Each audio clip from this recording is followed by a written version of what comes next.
right, I'm gonna leave, and whoever wants to get going can go. Does this mean we don't get the intro music? Yeah, no intro music. No intro music. Yeah, oh no, man. no, because that count. Well, No, it's fine. It's fine. It's fine. wait, you want a countdown? No, we're No. fine. Nope. Fuck Let's you just guys. go right in. No, it's gonna be 30 seconds though. Can we do like a 7-second countdown?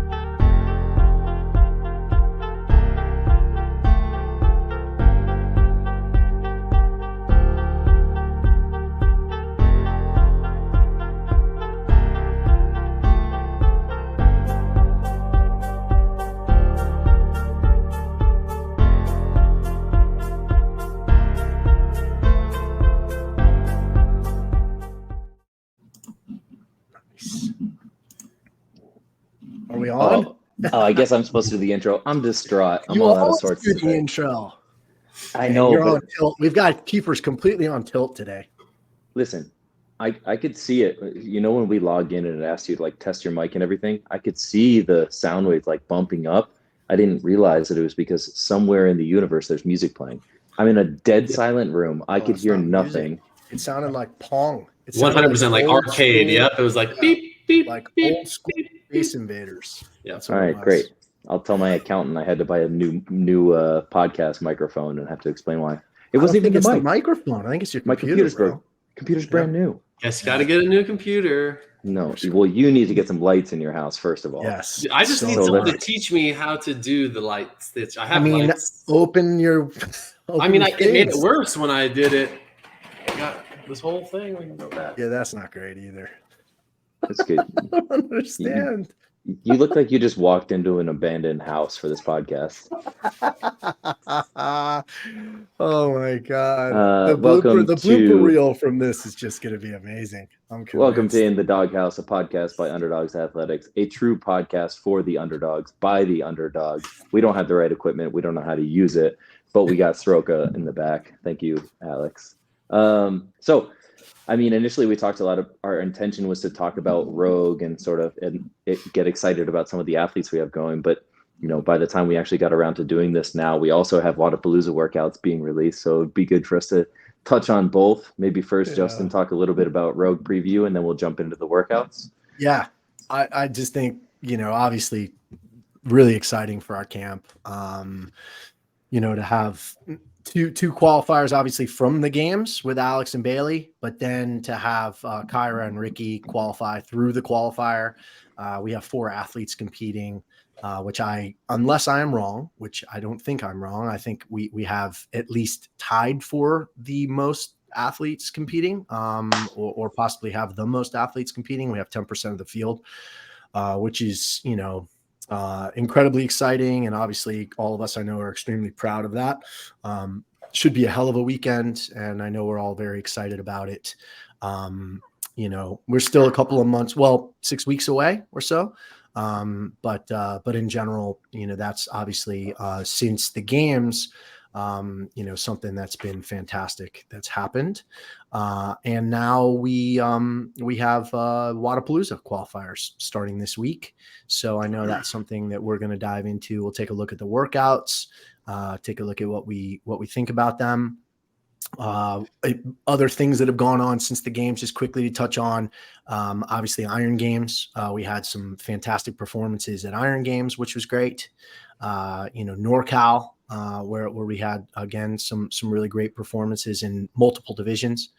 Dakota can talk a little bit about that. And then, yeah, Wodapalooza coming up. So there's a lot of things, you know, for an off season, to keep everybody busy. How many weeks post-op is Ricky? Are we still counting in weeks? It's been that short of a time? I think we can talk months now. 5 months. 5 months. Okay. 5 months. And Nate said he would be full go in about 8 months. So he'll be. He's not full go, but he's still beating everybody in the world. Oh yeah, I mean, everybody in the qualifiers, yeah, in the qualifiers, which is a pretty freaking stacked field. Just about everybody besides like 10 or 15 people. Yeah, I mean, if you look at it, I mean, you still had a ton of guys that, you know, made final cuts in the games, you know, top 20. And then obviously guys that didn't, who were expected to, and then some of the best in the world that didn't quite make the games. It was a relatively stacked field. And he was probably about 70%, 75% as far as not let me clarify that 75% when it comes to anything overhead. So and there was a lot of shoulders. Correct. Snatch workout and overhead squat workout. He hadn't come close to touching those weights since prior to surgery. So we weren't even sure he was going to be able to get through it. He also gave himself a little bit of a wrist issue because of the overhead squat workout, and had to strap that baby up for the snatch workout, but was able to gut it out and get through it. And now has been able to take a couple of weeks off since the road qualifier to then be able to prep for rogue. So I mean, he's a mutant. We all know that, Well, I think he's one of the few guys in the world that you would say is like realistically on any given workout or set of tests, he's only competing with like a set of maybe 8 guys in the world.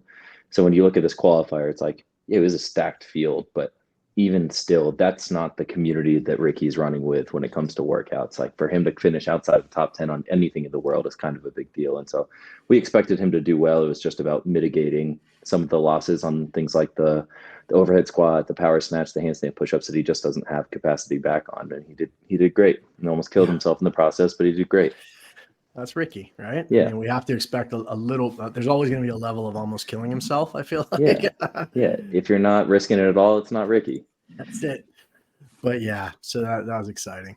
But yeah, how was NorCal, Dakota? NorCal was good. It's always a fun environment out there. You're on the Natomas Lake, and the weather was like Vegas. It was like 90 degrees every single day. It was really hot. But we had like 12 or 13 total underdogs competing. Mm-hmm. And so we had teenagers, masters, elite men, elite women, teams. Scaled. Scaled. We had people doing their first comps. It was really cool for the online coaching presence. Just about everybody that was there is pretty much part of our one-on-one online coaching platform. And so that was like a good chance for them to get into a bigger comp. You saw some of those names get added in last minute, CrossFit Games champ, Brittany Weiss, second place, Tim Paulson, a couple other, like perennial games athletes got thrown in there. And Sean Sweeney. Sean Sweeney, CrossFit Cowboy, he won 25 grand. It was cool. So like the last few years, they've definitely ramped up, went from 3 grand when Leo won to 5 grand last year and 25 grand for the first place this year. So like that competition is definitely building in size, sponsorships. Kind of peculiar test though, no? Yeah, but that's kind of like their thing, they love doing like firsts. They love doing they definitely aren't a hybrid CrossFit strength competition. They are a CrossFit competition, but they'll throw in things like vertical jump, broad jump, med ball, overhead throw, like some different power development components, and then weird things like backwards handstand walking, double dumbbell alternating, single arm hang power snatch. Like it's just it just some of them seem a little silly, but they're wild cards. It definitely makes for an interesting leaderboard shakeup on some of those. Yeah. And only because I know that we're a little bit time limited today, I think it would be cool for us to get into the Wodapalooza workouts for week 1, especially knowing that some people have maybe already started them at the time of recording this, or they will be tomorrow. But I think they're cool tests. I think the one big difference this year from at least the last few years is that in the individual test, it is not separate qualifiers for elite and RX from intermediate and scaled. I think what they've done this year is they've made it one continuous backfill process. So everybody's doing the same set of workouts, and they will fill the elite with their, I think it's 20, and the next 40 will be in RX, and then the next grouping will go to intermediate, and it kind of filters itself down, which is super interesting. And I think that probably has some indication into why the programming will have to be a certain way, because it has to be almost like the CrossFit Open, honestly, where it's palatable for everybody, but still provides room to be able to separate the best in the world from the rest of the world. Yeah, let's take a look at them. That's code for Justin hasn't looked at them yet. No, I know that first one is disgusting. Front squat and lateral burpees. Oh my God. So Yeah. I think it's important with these, and hopefully people kind of know this and they've seen this in the past, but workouts are ordered 1, 2, and 3, but because they're all just due Monday night, you don't have to do them in that order. So of these workouts, what we have is, the first workout is a 15-minute AMRAP that's really high volume, looking at like probably 100 plus reps of front squats, burpees, and total bar for a lot of individuals. Yeah. How many weights did they put in there for rounds? They put in 5 different weights. I did some math on if you were to finish the 4th bar, so that's the round of 185, 125, that would average out to 24 reps a minute through the whole workout. And I just don't see anybody sustaining a pace that fast or faster for that long, where that round 5 weight is going to come into play for maybe anybody more than a couple of the best athletes in the world, because you're talking about like for 15 minutes sustaining 24 reps a minute of squatting, burpees, and total bar. That's pretty impressive. And so I would guess that for a lot of people, we're looking at trying to get into that 4th bar and then seeing how much work you can get done before that time cap. Well, Keith, you had a couple of people test this, and what were their thoughts? Yeah, so I had some people test it 2 different ways. I had some people do a 9-minute AMRAP. I had some people do the first 2 bars for time, with the thought in mind that you're doing it at a pace you would do for 15 minutes, not treating it as just 2 rounds for time. And what I was finding from people is that anywhere from basically about just under 4 minutes per bar to just over 4 minutes per bar as an average. So like 3:45 to 4.5 was kind of what we were looking at. So, to me, if you do the easy math on that, 4 minutes per bar is 16 minutes to get through 4 bars. So it's just outside of the time cap. So I think it's very realistic to expect people to be in the middle of the 4th bar, especially if you're looking to make RX or elite. And you have to change your own weights on that one, right? I actually haven't read that piece of it yet, but the weight changes, they came up with really simple weight changes for this. I think they did a good job making it easy for us to jump between. It's just slapping on a couple 10s or 15s each jump. Yeah, but if you're talking about 24 reps a minute and you just took 20 seconds. No, it says athletes may have assistance changing loads between rounds. Okay. So it might be a little faster, but it looks like not 2 separate barbells or 3 separate barbells. But I would say, just kind of strategy wise, this is a workout that's kind of a trap in 2 ways. It's a trap in that you're starting at the light barbell, where you're going to feel like Superman for the first couple rounds through, and then everything gets a little heavy as you get into it. But the second trap that I actually really like is that it's basically ladders of 10, 8, 6, 4, 2 reps. And so the 10 and the 8 each bar are going to feel tough. And then the 6, the 4, the 2 feel the way they do at the end of a workout. Like if you've ever done 10-to-1 type workouts, that round of 4, 3, 2, 1 is really easy. So I think you'll get this like escalating feeling of like, I'm reaching the end, I'm starting over again, I'm reaching the end. And I think that will kind of sucker people into going too fast, too early, thinking that those 4s and 2s won't matter. Do you think anyone gets to the end? I think that because it's an AMRAP, they needed to make sure that they created enough bar weights that nobody would get past it. So I think that you may see some people put on the last weight for sure, but I don't see them getting very far. I don't think you're going to have much time at all to do a bunch of work on it. Maybe some squats. Okay. But I could be wrong. I've been wrong before. What do I know? I feel like this will be a great one for Kyra, obviously. Yeah. And I think that she'll be someone obviously that will get a good idea of what people's capacity are. Unfortunately, she has. I think that she has less motivation than some people looking to qualify will, because she's doing it as a tester for our athletes, whereas a lot of people are going to be doing it trying to fight for a spot. Right. I understand that. That makes sense. Yeah, that range of motion's got to help out. We're talking 100 reps. Strength too. Yeah. Yes. And yes, silly strength.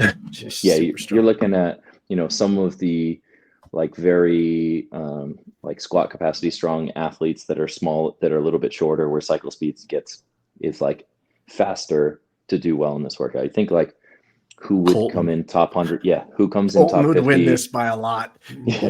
who comes in top 50 in the world in an open workout with a lot of squatting and burpee type of movements? That's kind of what you're looking at. Yeah. But I think it's good. I do think though that of the 3 workouts in weekend 1, this is the one to do last in order.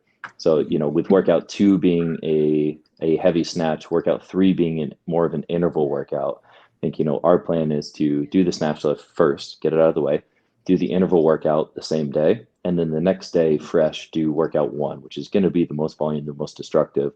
And in that sense, I think that you get all 3 of them done probably in the course of 36 to 48 hours, 24 to 36 hours. We're going to do 2 of them Friday, 1 Saturday, and then you have Sunday and Monday to decide if you want to redo any or all of them. Cool. All right, let's look at workout 2. Yeah, that's the snatch complex. Yeah.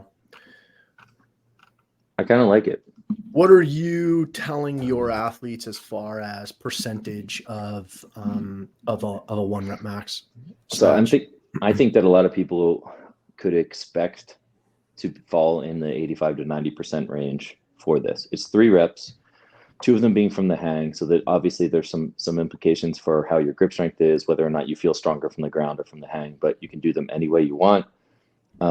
You don't have any sort of buy-in to this prior. So like this is the type of workout where you can warm up all the way up towards that weight, and then you can start the camera and just do 1 attempt at your like reaching load. And if it doesn't work, you can just stop the clock and do it again. So I think that you'll see people really try to inch out those last couple of pounds. My guess is that probably trying to get towards 90% of your max is going to be what you're looking for. I already got 2 or 3 texts from people that were like, do you think this weight will be good enough? I think it's this type of workout, like it doesn't matter if it's good enough. You just have to be able to maximize what you can do, and you can't control anything else. So you see Guy doing like a bunch of extra overhead squats. Did you guys see the asterisks on this one? The It's a tiebreaker? tiebreaker, yeah. So I guess you're going to have to, once you determine what your goal weight or top weight is, right? I mean, that's the one to hit those extra overhead squats in. So it's going to be strategical in a way to, say to yourself, okay, There's no way that's a word. Yeah, well, it's a word today. You're gonna have to be strategical, and you're gonna have to determine what weight you can say, okay, I'm satisfied with that. Let me do my overhead squats, right? Because ultimately, we know there are a ton of people are gonna tie. So you've got to figure out what that weight is for you that you're like, okay, cool, and then you hit some of the extra overhead squats.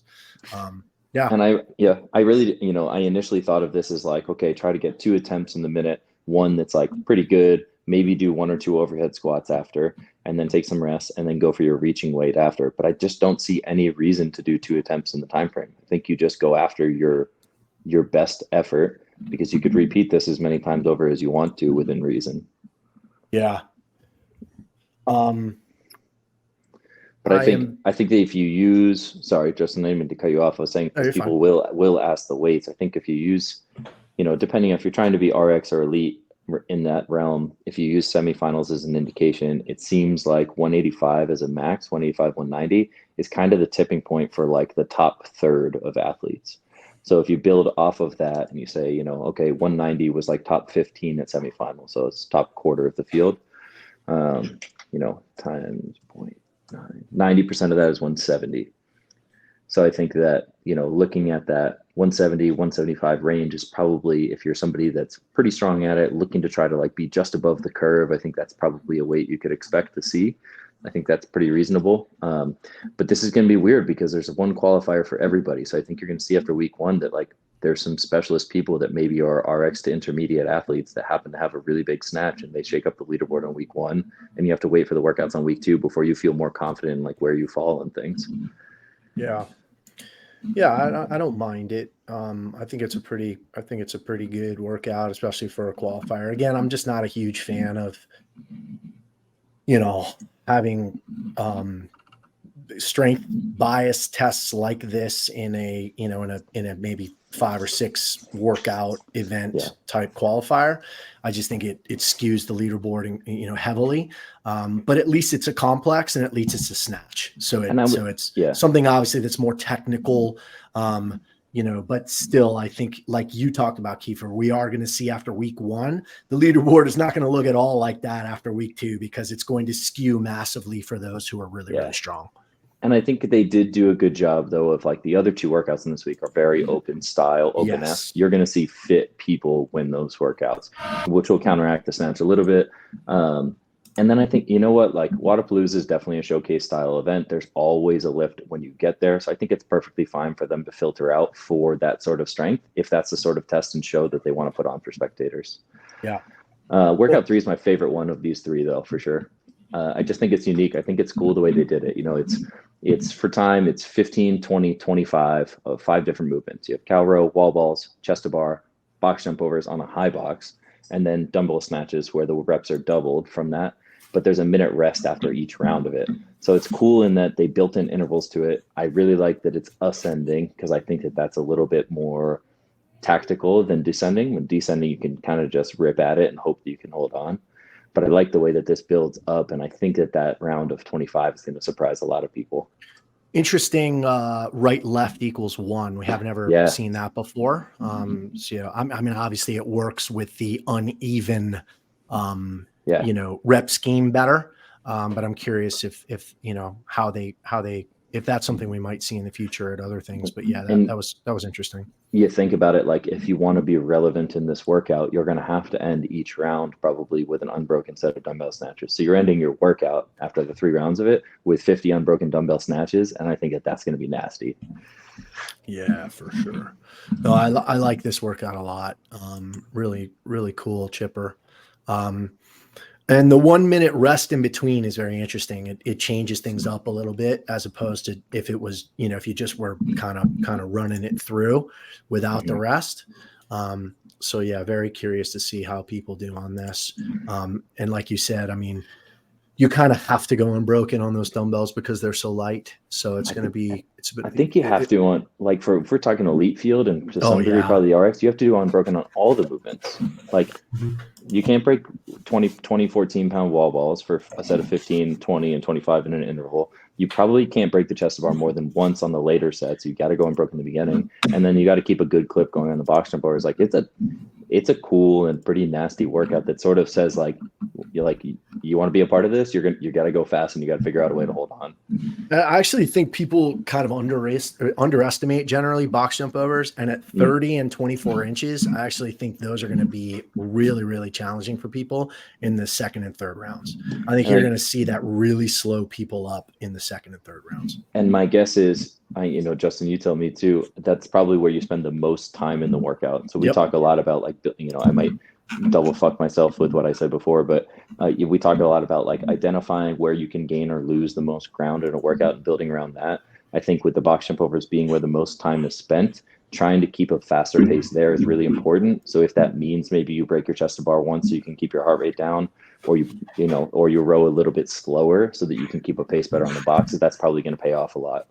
Yeah, I was thinking about the row when I thought about the 1 minute rest. Like I know 15, 20, 25, you can't make up a huge time, but you're feeling good. You just had a minute rest. You go and you rip that rower again. And, oh, man, you just jack that heart rate right back up before you got to get on the wall balls. And at what benefit, right? Like you could row, the difference between rowing 1,400 and 1,600 over 15, 20, or 25 cals is a couple seconds. Yeah. So it's really not going to pay off that much. And I do think that's kind of a sucker's buy-in there, which is cool. Almost in the way that the row is sort of a sucker's buy-in that got me pretty bad in the open. And I definitely think you're going to spend the most time on the box, especially with the standard of that you have to be facing the box on every single box jump, which is basically not going to promote bounding. So you're going to have to jump off and turn around, or you're going to have to step down. So that means for sure that you're going to have to step down, or that you're going to, not going to be able to bound, which is going to take more time. And that part of the workout will definitely favor the taller athletes too. For sure. The 30 and 24. Now, so that's going to be interesting. So it does say you can bound or step, which, there was a strict standard on this before, but do you think? But it says you have to face the box, and no, it doesn't. No, it does. Starts with facing the box. No, it says athlete may. The box jump over start. It says facing and lateral are permitted. Okay.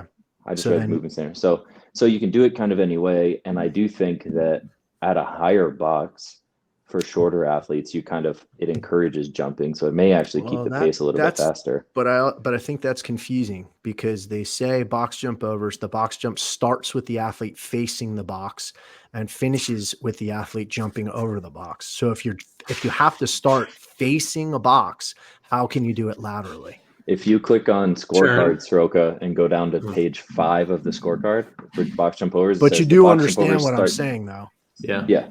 It starts the athlete on one side of the box and finishes with the athlete jumping over the box. Facing and lateral are permitted. So perhaps conflicting. Yeah, that's conflicting. And because, first line of the box jump over. Right there. It's the first line right there on that one, Sorka. Yeah. Yeah, and on the video, he was definitely going more lateral. And first So- line on movement standard says the box jump starts with the athlete facing. So that's something we'll have to get clarified. So before you do anything, if anyone's watching this, make sure that you understand that you get this clarified, because that could obviously make a big difference, because lateral is obviously much faster. But if it comes down that or lateral bounding is faster, but if it comes down that you have to face the box, you don't want to have to do this and then not get credit for it. And always, always, always read all of the standards yourself. Have somebody else read them. Show up 30 minutes earlier than you think to the gym so that you can prepare things and set up for the workout. And any other questions you have, feel free to DM us. But I think we have to cut the show now. I know our producer has some other things going on. He was gracious enough to get us on here. Setup should be pretty easy. Yeah, I guess that chipper is probably the. I think they did a Potentially great job so far with making the workouts very easy to set up and get done, which is nice. Yeah, Like that's one cool. line from the rig just to make sure everything's kind of on that side of it, and then other than that, it's pretty Yeah. solid.